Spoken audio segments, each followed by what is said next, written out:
another.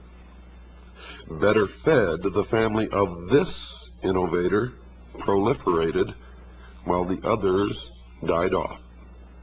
Perhaps centuries later, while a man sat cracking nuts between two stones, one stone broke, and the broken edge cut his hand. Previously, men in the same situation had thrown the broken stone away and nursed their cuts. But this man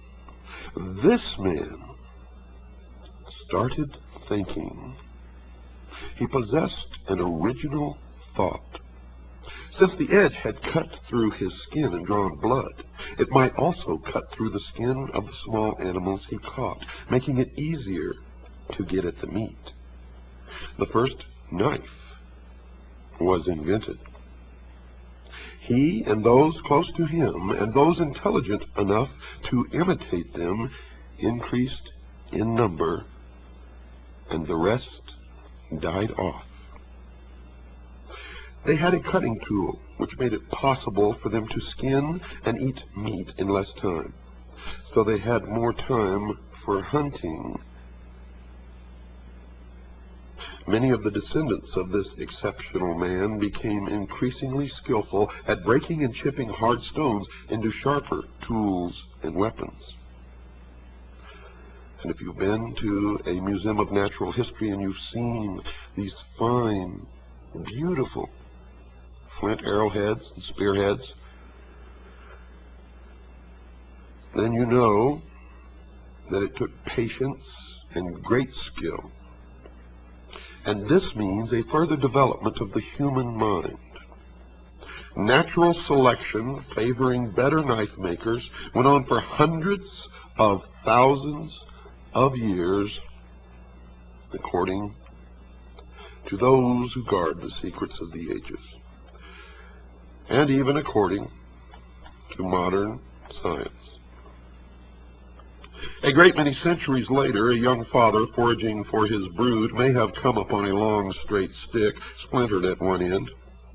Well, he pulled and chewed at the splinters until only one stout point was left, or at least that's how we can imagine that it was done. It seemed to him a very useful stick, for it was sharper than the digging sticks which the women used. He may have remembered a night during his boyhood when a great cat had charged his family's campsite and dragged away a younger sister. Now that he had small children of his own, the memory of that attack was ever present. Lately, he had seen fresh panther tracks. Another family not far away had been attacked, and the mother had been killed. His dawning intelligence told him his pointed stick might be a better weapon against big cats than the clubs which he and the other men carried. So for many days he kept the long stick near him, even when he was laughed at for having what was regarded as a woman's tool. Not only did he possess a greater intellect than his fellow men, but he possessed more courage to resist their laughter. Then one night he heard a faint rustling. He whispered a quick warning to his family. Suddenly a dim shape charged at him in the darkness. Kneeling, he raised the point of his long stick toward the beast. It sprang, clawed at him savagely, then fled. The creature had struck the point so hard that the blunt end of the stick was shoved deep, deep into the ground. Next morning, following a trail of blood, the man found a panther dead from a punctured chest. The long, sharp stick had saved his life and the lives of his family members. In the same situation, less perceptive men, armed only with clubs, would have been killed. From that time, he, his sons, and their sons carried impaling sticks whenever big predators were near. Foresight, genetically transmitted to their descendants, had given them a new weapon, which they used with devastating effect against their natural enemies. Perhaps many generations later, a bright descendant of the inventor of the impaling stick mated with the daughter of a man who had thought of throwing a club at fruits, nuts, and small animals on the lower branches of trees. Now and then, this brought down an extra meal. The man who knew how to defend his family from feline prowlers soon learned from his woman the new way to collect additional food. And their young family thrived, and some of the children, with good mental inheritance from both sides of the family, showed an even higher order of intelligence than either of their parents. With impaling sticks added to their clubs and cutting stones, men no longer had to be such furtive food gatherers. The hunted gradually evolved into hunters.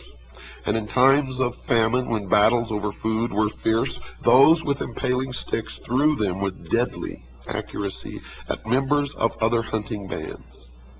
Sharper stone knives and spears gave a double survival advantage during times of crisis. But the most telling gains were the increasing sharpness of minds. However incomplete our knowledge of human ancestry, there was scarcely any doubt that the development of brain power, of intelligence, was the decisive force in the evolutionary process which culminated in the appearance of the species to which we belong. Natural selection, they believe, has brought about the evolutionary trends towards increasing brain power, because brain power confers enormous adaptive advantages on its possessors. It is obviously brain power, not body power, which makes man by far the most successful biological species which living matter has produced. Even with man's new weapons and tools, it did not take him very long to decide that in this world the single greatest enemy to be feared was the darkness of night, and all the unknown dangers that came with it. Simply stated, man's first enemy was darkness. Understanding this one fact alone, one can readily see why the greatest and most trustworthy friend that the human race could ever have was, by far, heaven's greatest gift to the world, that glorious rising orb of day, the sun.